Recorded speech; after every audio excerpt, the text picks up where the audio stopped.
네, 오늘은 이사야서 33장을 할 차례입니다. 이사야서 33장을 제가 읽어가면서 말씀을 나누도록 하겠습니다. 너 학대를 당하지 아니하고도 학대하며 속이고도 속임을 당하지 아니하는 자여 화있을진저 네가 학대하기를 그치면 네가 학대를 당할 것이며 네가 속이기를 그치면 사람이 너를 속이리라. 여호와여 우리에게 은혜를 베푸소서. 우리가 주를 앙망하오니 주는 아침마다 우리의 팔이 되시며 환난 때 우리의 구원이 되소서.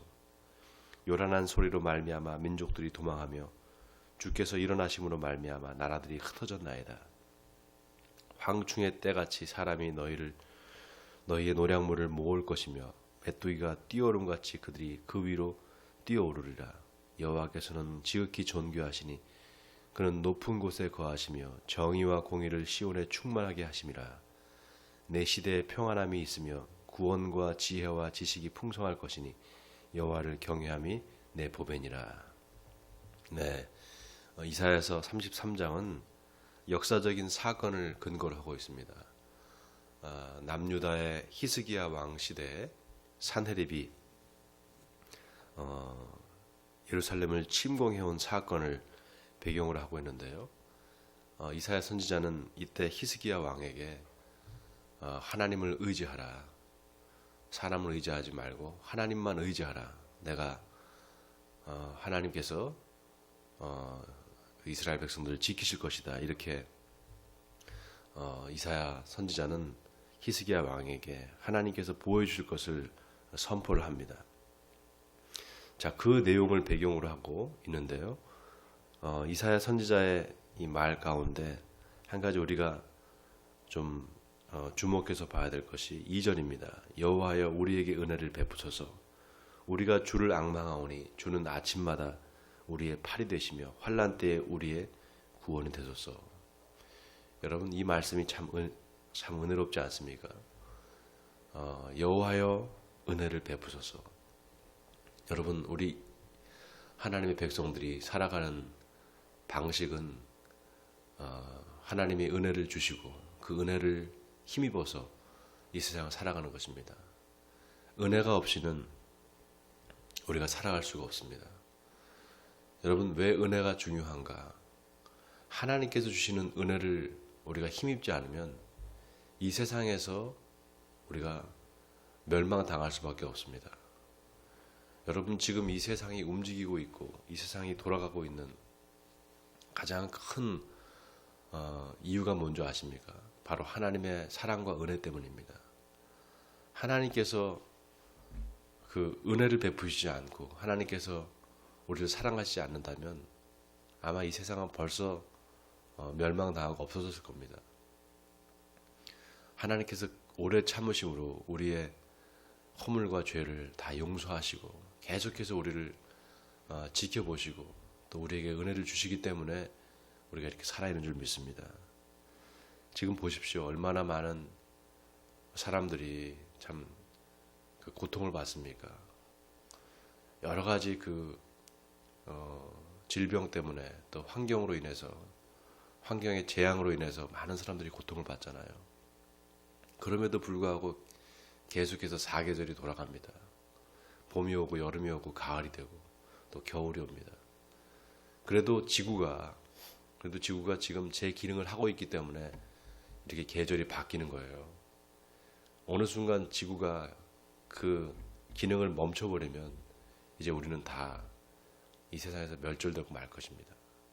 하나님께서 이 세상의 자연을 지금도 운행하고 계시고 또 그렇기 때문에 우리가 살아있는 줄 믿습니다.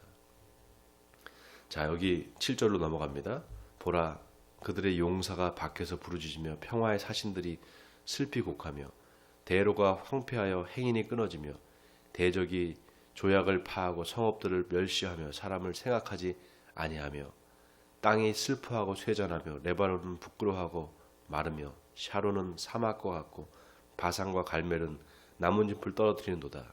자, 이 말씀들이 다 뭐냐면 이제 히스기야 왕이 아수르의 그 산헤립이 쳐들어왔을 때 사신을 보내서 그 화평하게 하기 위해서 사신을 보내는 그 내용을 이야기하고 있는데요. 히스기야가 이 사네립에게 많은 은금을 줍니다. 그러니까 조공으로 바치는 거죠.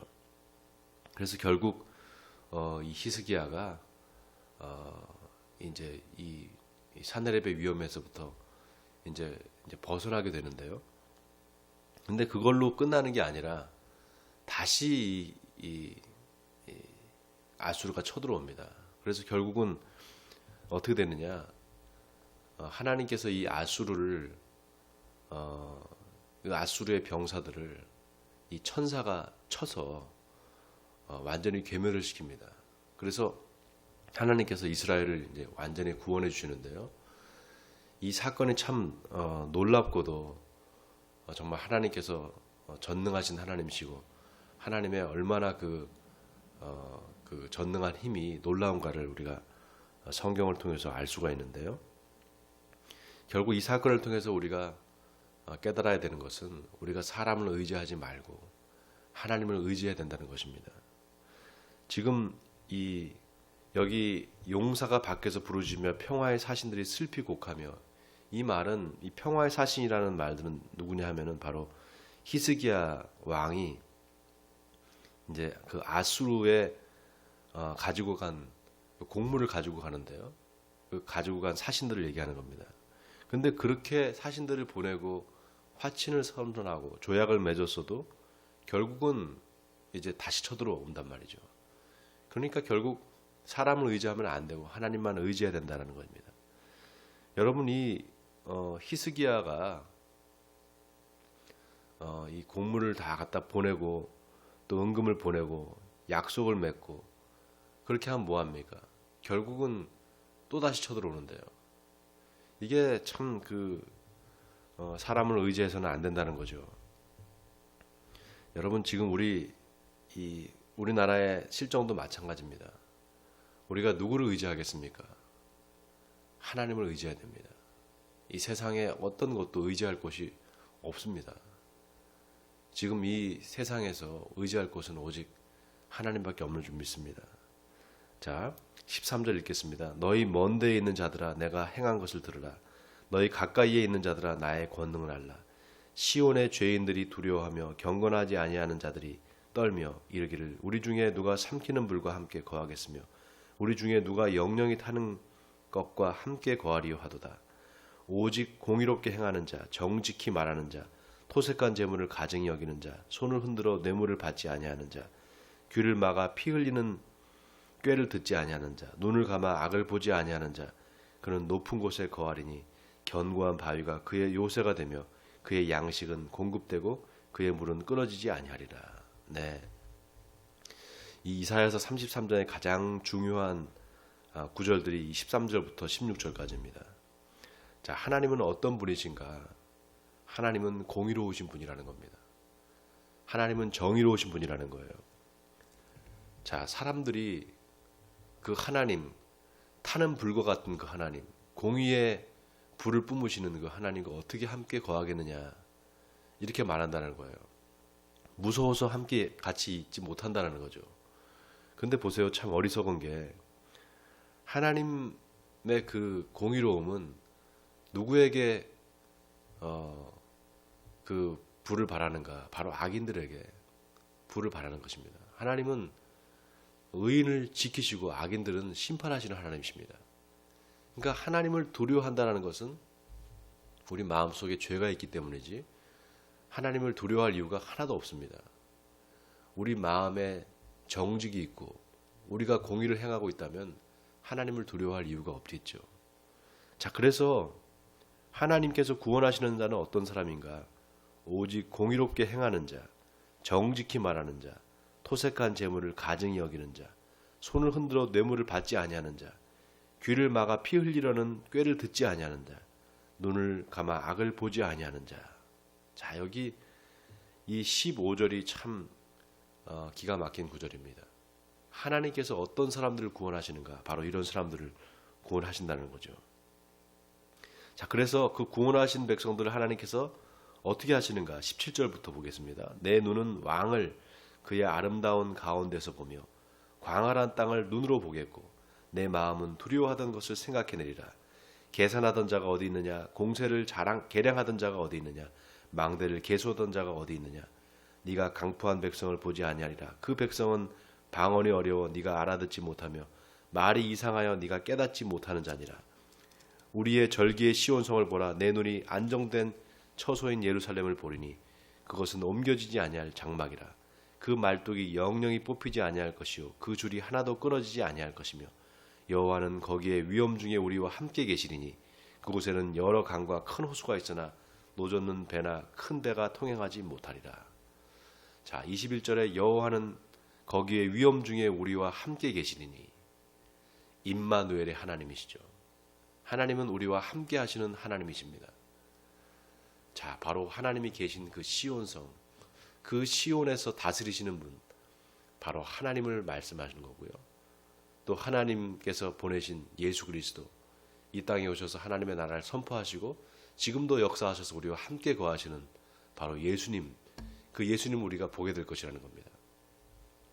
여러분, 예수 믿는 사람들이 가장 우리가 지켜야 될 게 무엇입니까? 바로 참을, 진리를 쫓는 것입니다. 거짓을 버리고 진리를 쫓는 삶, 그것이야말로 우리 예수 믿는 사람들이 행해야 될 일이 아닐까 싶습니다.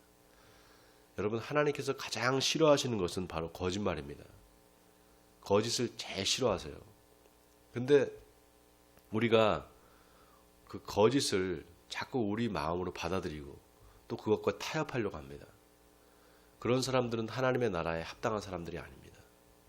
우리가 거짓말로 속을 수는 있어요. 우리 영적인 분별력이 없어서 거짓에 우리가 속일 수는 있지만 남을 우리가 속이거나 우리가 남의 어떤 그 재산을 빼앗기 위해서 남을 속여서 빼앗거나 또 사기를 치거나 이런 짓을 하는 사람들은 결국 그 사람들은 하나님의 나라를 위협으로 받지 못합니다. 하나님은 정직한 사람을 좋아하시고 그 하나님은 순수하고 그 마음에 거짓이 없는 사람들을 구원하십니다. 여러분, 우리가 예수 그리스도를 믿는 이 믿음이 중요한 것이 바로 여기 있습니다. 하나님께서 우리를 하나님의 자녀로 삼아주신 데는 이유가 있습니다. 바로 이 세상 가운데, 이 거짓이 횡행하는 이 세상 가운데 참과 진리로 우뚝 서라는 것입니다. 그것을 지키면서 살아가라는 것입니다.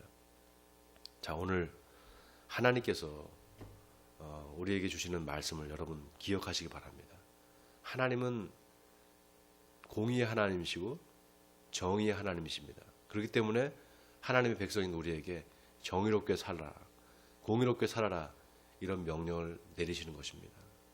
자, 오늘 이 말씀을 여러분 기억하시면서 오늘 하루도 내가 거짓과 타협하지 않겠습니다. 내가 참과 진리를 쫓는 삶을 살겠습니다. 이렇게 다짐하시고 오늘 하루도 승리하시는 여러분 되시기를 주님의 이름으로 간절히 축원드립니다. 자, 우리 같이 기도했으면 좋겠습니다. 하나님, 내가 바로 그 시온산에 서 계신, 그리고 시온산에서 우리를 다스리시는 그 하나님의 통치를 받는 사람이 되기를 원합니다. 이 악한 세상 가운데 공의로우신 하나님의 백성으로서 하나님을 믿고 따르는 공의의 사람, 정의의 사람이 되기를 원합니다. 하나님, 나를 붙잡아 주시옵소서. 오늘 나의 삶을 지켜주시고 인도해 주시옵소서. 이렇게 함께 기도하며 나가겠습니다. 기도하시겠습니다.